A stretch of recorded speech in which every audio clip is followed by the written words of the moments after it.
माझ्या किचन चॅनलवरती आपल्या सगळ्यांचं खूप खूप स्वागत। तर आपण आज करणार आहे टिफिन सिरीजच्या पुढच्या भागात करणार आहे मस्त अशा ओल्या नारळाची पुरणपोळी। खूप छान लागते, चविष्ट लागते, मुलांना तुपाबरोबर डब्याला द्या। चला तर मग आपण सुरुवात करूया। एक नारळ घेतला होता, त्याचे साल काढले, तसे बारीक काप करून घेतलेत, पाठीमागचं काढून घेतले काळं, आणि आता आपण हे मिक्सर मधून न पाणी घालता बारीक करून घेऊया। तर आता इथं पण एका कढईत अर्धी वाटी आपण बेसन पीठ घेतलेलं आहे, तर ते चांगलं भाजून घेऊया। बारीक गॅसवरती आपण बेसन पीठ भाजून घेऊया। आता चांगलं मस्त पैकी असं खमंग असं बेसन पीठ चांगलं भाजून झालेलं आहे, आपण एका डिश मध्ये काढून घेऊया।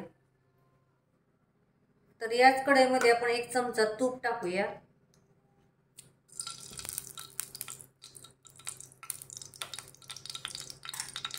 त्याच्यात आपण बारीक केलेलं खोबरं घालूया।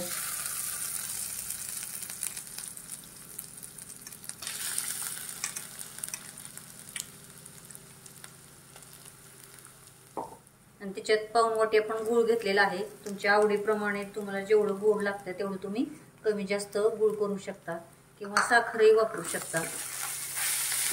निम्मी साखर निम्मा गूळ वापरू शकता। तर छान आपण आता हे परतून घेऊया।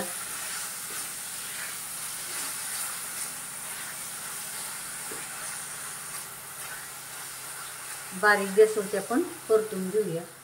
तर आपण 2 मिनिटं परतून घेतलं होतं, गूळ चांगला वितळलेला आहे। तर त्याच्यात आपण आता हे भाजलेलं बेसन पीठ घालूया। छान पैकी 3-4 मिनिट आपण चांगलं परतून घेऊया बारीक गॅसवरती।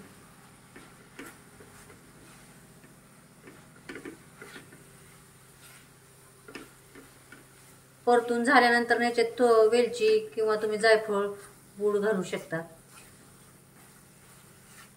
बारीक गॅसवरती आपण आता हे चांगलं परतून घेऊया। तर आता चांगलं परतून झालंय, तुम्ही बघू शकता चांगला गोळा बनला, एक जीव झालेला आहे। याच्यात आपण थोडीशी वेलची पूड घालूया।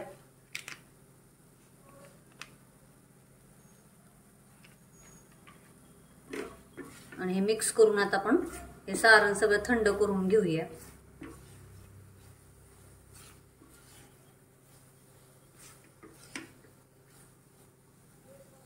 आपलं तर सारण पण थंड झालेलं आहे। तर आपण आता कणिक मळलेली आहे, गव्हाच्या पिठाची कणिक मळलेली आहे।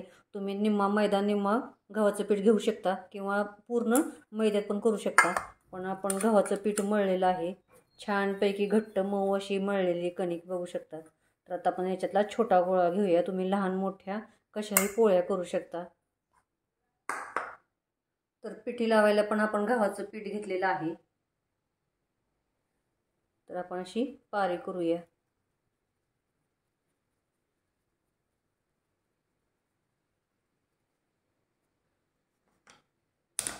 ह्याच्यात सारण भरूया।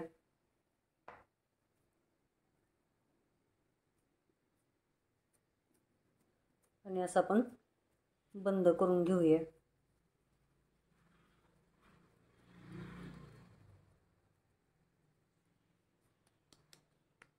छान आता पीठ लावून आपण लाटून घेऊया।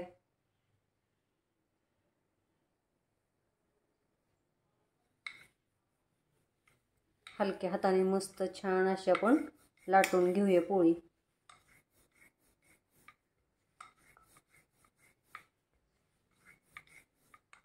तर आपली पोळी लाटून झाली, बघू शकता एवढीशी जाड ठेवलेली आहे। तवा पण गरम झालाय, आपण तव्यामध्ये पोळी टाकूया। छान पैकी आपण खरपूस एकदम भाजून घेऊया। तुम्ही तेल लावा किंवा तूप लावा, तुम्हाला आवडते ते लावा। मी तूप लावणार आहे, मस्त एकदम लागते तुपात।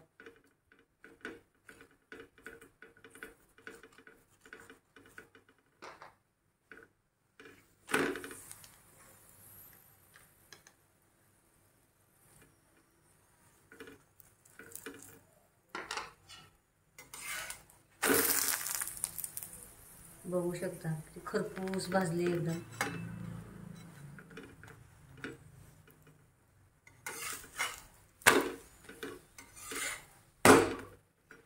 तर दोन्ही बाजूनी पोळी भाजलेली आपण काढून घेऊया, आणि याच पद्धतीने आपण सगळ्या करून घेऊया।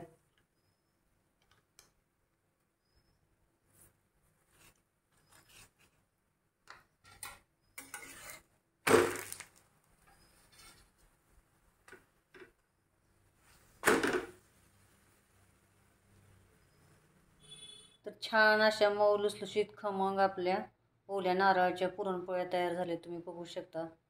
एवढ्या सारणामध्ये आपण 4 पुरणपोळ्या केलेल्या आहेत.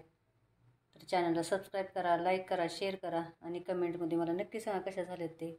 थँक्यू.